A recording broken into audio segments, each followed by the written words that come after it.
Okay, na-adjust ko na lahat ng pwede kong i-adjust, sikipan lahat ng pwedeng sikipan. Ito, pag sinampay mo, lakas ng vibration. So, huwag na isampay yan, testing. Pag tinanggal yan, hindi na siya pangas. Okay, number 1. Lakas na ng makina eh. Ayan. Nagpa-vibrate, maingay. Pero pag tinanggal mo yan, doon di siya nagkagaling ingay. Swivel. Okay na. Pero malakas talaga dahil bago kapasko yan. At saka maliit ang hiniram kong base. Baka yung base ito mas kasi gumagalaw din eh. Okay? Gawin natin sa number 2. Ganyan niya pag may nangyari dyan na bagsak. Dapat yan hindi aalog yan. Pero okay na makina Tsaka talagang hindi ko na ma-adjust ang vibration mo. Pag ganyan na parang napagsak. Parang kotse na nabangga, hindi na ma-align na maayos yan ng matulad ng bago. Okay, number 1. 0. 1. Ayos na yan. Hindi mo na kailangan number 2 or 3. Dahil ang lakas ng 1. Okay. Tested. Inspected. Malakas ang makina, maganda, malinis. Ang problema, yung vibration. May suspension ko na bagsak na ito. Ganyan ang mga ginagawa ko kapag may nangyari sa fan. So, approve! Final contestant is ang Asahi stand fan din. Hindi nagdala ng stand. Start. Oh my God. Sira yan. Yan, okay. Hindi, pumutok. Okay, so sira talaga makina yan. Ito na, buksan na natin ang pumutok. Naku. Ang kakaibang makina, ang laki. Okay, kasi nga to, parang industrial to. Okay. Check natin. Okay, test na natin. Kasi surprisingly, siya, pumutok. Okay. Pero, okay ang niya, capacitor niya. Ayan may reading. Tapos, ang mga speed niya, buhay. May reading. Pati dito sa capacitor, pag ganun yung speed. Okay, so, ganoon din yung common, wala. So, posibleng thermal fuse lang, pero pumutok siya. So, checkin natin yung ibang wiring ng stator.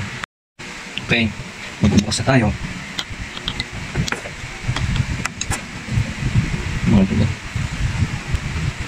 Hindi na natin pipilitin kasi mukhang maayos ang shafting niya.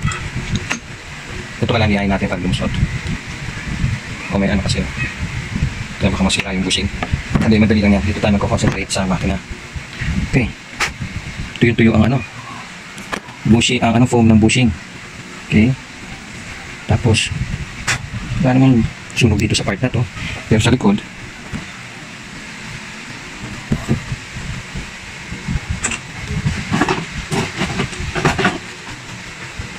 dumi.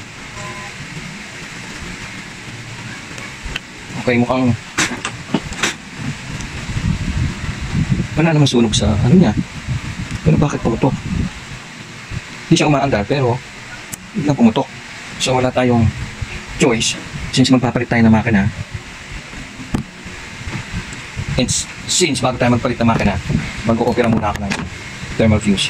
Kasi meron ako reading yan, Okay? Dahil gabi na, susubukan natin yan bukas.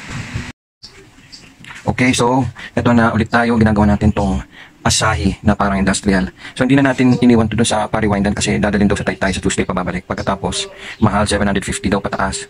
So, best effort, alam ko thermal fuse kasi chinek ko ibang wiring, okay naman. So subukan natin yan, buhayin. Pero may isang wire na ayaw mag-read.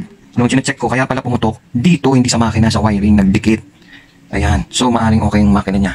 Okay, so sige, buti ma-opera muna natin to kasi dito pala pumutok. Ayan, nung binuksan natin, lumabas Okay. Okay, mukhang may grace tayo ngayon kay Lord. Dahil nung kinat ko doon sa pumutok na part niya, ito fresh na to. Tinanggal ko yung bulok, yung sunog. Nanap natin common. Malaman natin common, pag dinikit natin ito, ayan, malakas ang palo, todo. Ngayon, pag itong common, tinesting mo sa lahat ng wire, at pumalo dyan, alam mo natin, pumalo sa speed, eh hindi na pala patok ang thermal fuse. Talagang napatay lang siya. Nung sinecheck natin dahil cut off doon. So ito yung speed 1, ito yung speed 2, ito yung speed 3. Okay, so kakabit na natin to, paandarin natin. Okay, malinis na lahat itong pangloob. Itong shafting, nalihan na yan, smooth na yan, pati itong mga washer, nalinisan na. Itong mga casing, ito yung sa likod, okay na ang bushing niya, na-oil na yan. Okay, ito yung sa harap. Yung motor. Tapos kukunik na natin itong pumutok. Sana okay siya. Okay, kabit na natin. Okay, nabuo na natin yung makina. Papalit tayo ng capacitor. Ganito ang pagsukat niya, no? Ito yung 2UF na dating nakakabit. 1744 na lang. May na yan. Ito yung bago. Prepare na natin. Yan, 2.64. 2UF to. Yan, malakas. Okay. So, yan na. Nakaprepare na. Malinis na. Pintab na. Okay, nilagyan rin natin ng grasa tong gear. Pati ito. Kita ba? Okay na, ikabit na natin to. Meron muna tayo ng stand kasi hindi to dumating na may stand. Pero tabi-tabi niya yung leeg niya. Kita mo tong handle, oh, wala sa gitna. Tapos nakapaling na ganun. Kanina nakapaling na ganun, inano ko lang ng konti. Nabagsak to eh. Tapos pag inon mo na, maandar na yung mga kanagod, oh. May problema siya sa ano. Sa balance niya, nabagsak to. Ganda, linis na pati, oh. Lakas na. Okay, hindi natin ano yung best effort, hanapin natin yung vibration. Tabi-tabi nito, nabagsak to. Okay, na-adjust ko na lahat ng pwede kong i-adjust. Sigipan lahat ng pwede sigipan. Ito, pag sinampay mo, lakas ng vibration. So, huwag na isampay yan, testing. Pag tinanggal yan, hindi na siya pakangas. Okay, number 1. Lakas na ng ano, makina eh. Okay, ano. Nagbabibrate, maingay. Pero pag tinanggal mo yan, doon isa nagkakaling ingay. Swivel. Okay na.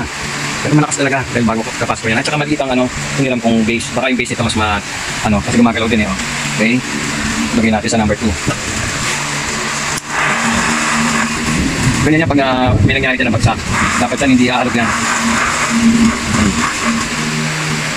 Pero okay na makina, oh. Tsaka talagang hindi ko na ma-adjust ang vibration mo. Pag ganyan na parang nabagsak. Parang kotse na nabangga, hindi na maalay na maayos yan ang katulad ng bago. Okay, number 1. 0. 1. Ayos na yan. Hindi ko na kailangan number 2 or 3. Dahil ang lakas ng 1. Okay? Tested. Inspected. Malakas ang makina, maganda, malinis. Ang problema, yung vibration. May suspension ko na bagsak na ito. Ganyan ang mga ginagawa ko kapag may nangyari sa fan. So, approve!